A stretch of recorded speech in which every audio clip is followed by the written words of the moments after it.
The sun's rays penetrated the water column, creating a bizarre play of light on the surface of Howe Sound Bay. Mark Anderson, diving into the cool waters off the coast of British Columbia, had no idea that this ordinary September day would change his life forever. He had more than 10 years of diving experience, hundreds of dives and thousands of footage of underwater life, but nothing could prepare him for the upcoming meeting. Visibility that day was exceptional, about 30 meters. The water, although cool, only 12 degrees, was surprisingly clear. Mark slowly swam among the thickets of brown algae, pointing the lens of his camera at the bright starfish that dotted the rocky bottom. His attention was attracted by a small group of sea cucumbers, and he decided to take some macro photographs. It was at this moment that he felt it, a subtle change in the movement of the water. Something big was moving nearby. Mark slowly turned around, expecting to see a curious seal or perhaps a small killer whale, the usual visitors to these waters. But what he saw made him freeze in amazement. A young humpback whale, no more than 4 meters long, was swimming just a few meters away from him. His movements were strange, not at all like the usual behavior of these majestic creatures.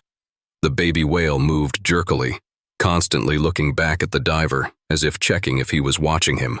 His small eyes, unusually expressive for such a huge creature, seemed to radiate anxiety and pleading at the same time.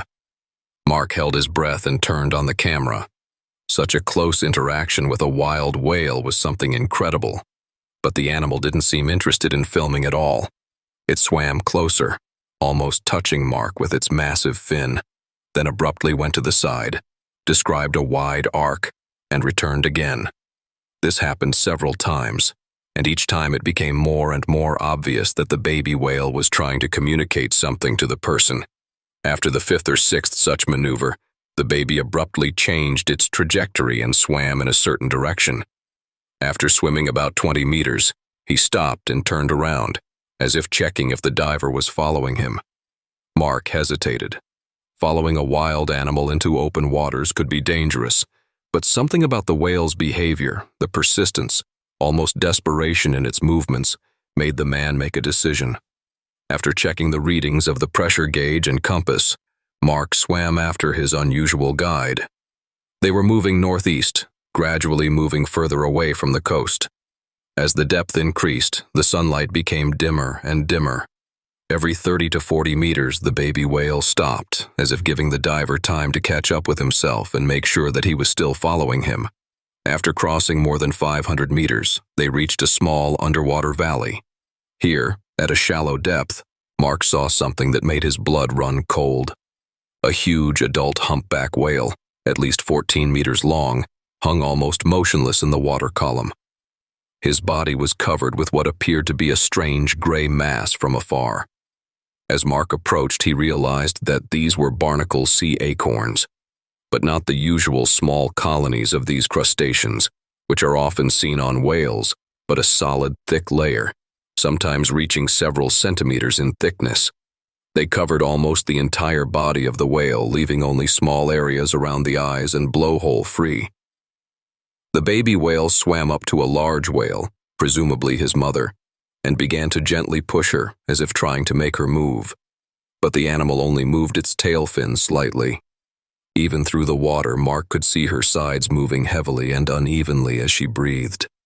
Without wasting any time, the diver swam closer. His hands were shaking as he took out a titanium knife from a belt clip. He knew that barnacles could be a sign of serious health problems in whales. Usually, the strong immunity of these animals does not allow parasites to multiply in such quantities.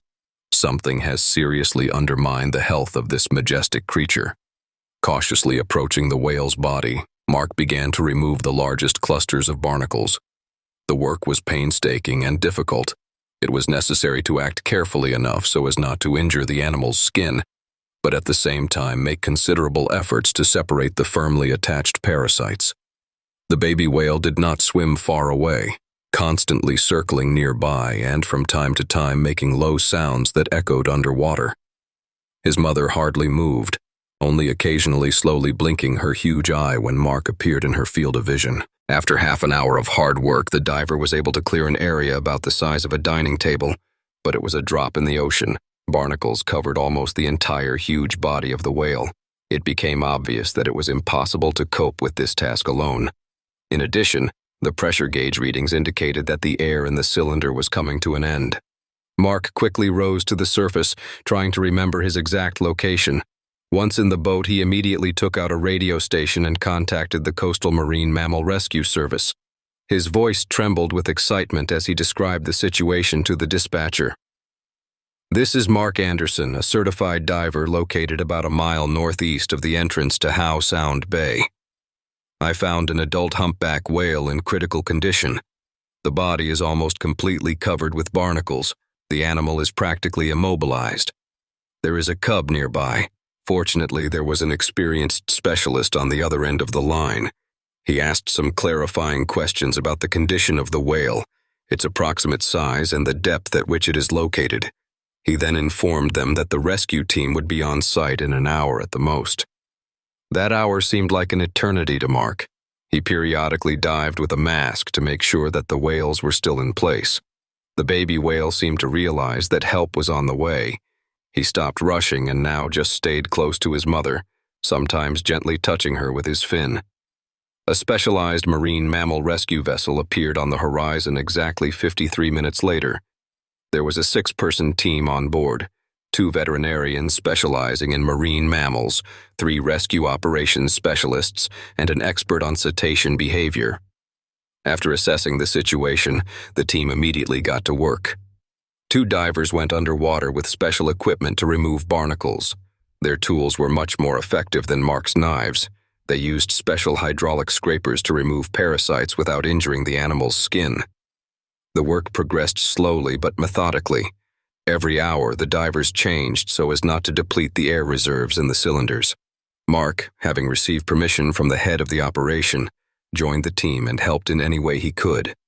The baby whale stayed nearby all this time, as if watching the rescue process. When most of the barnacles were removed, the veterinarians were able to conduct a more thorough examination. What they found made them seriously worried. They noticed a slight swelling in the side of the whale, which is not typical for this species. An ultrasound examination conducted directly underwater using portable equipment revealed the presence of a foreign body in the animal's stomach. After a short meeting, it was decided to immediately transport the whale to the nearest marine mammal rehabilitation center. It was a difficult and risky operation. The animal was in a weakened state, and any stress could be fatal. But there was no alternative. Without urgent surgical intervention, there was practically no chance of survival. With the help of a special inflatable pontoon and a tugboat, the whale was carefully transported to shore.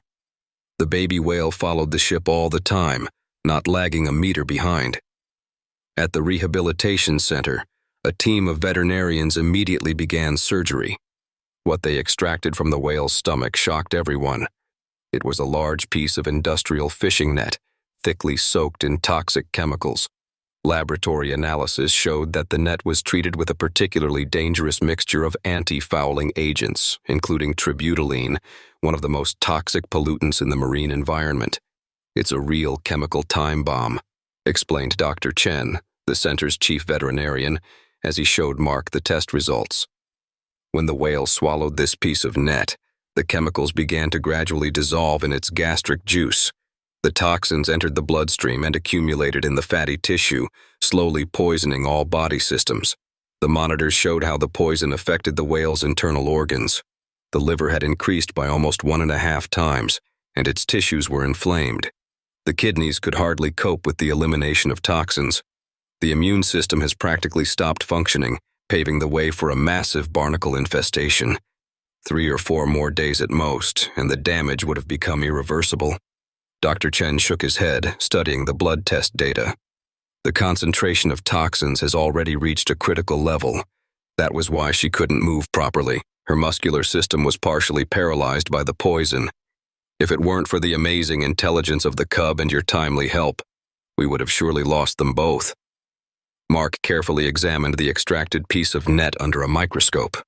The crystals of toxic substances embedded in the synthetic fibers were clearly visible in the light of the laboratory lamp.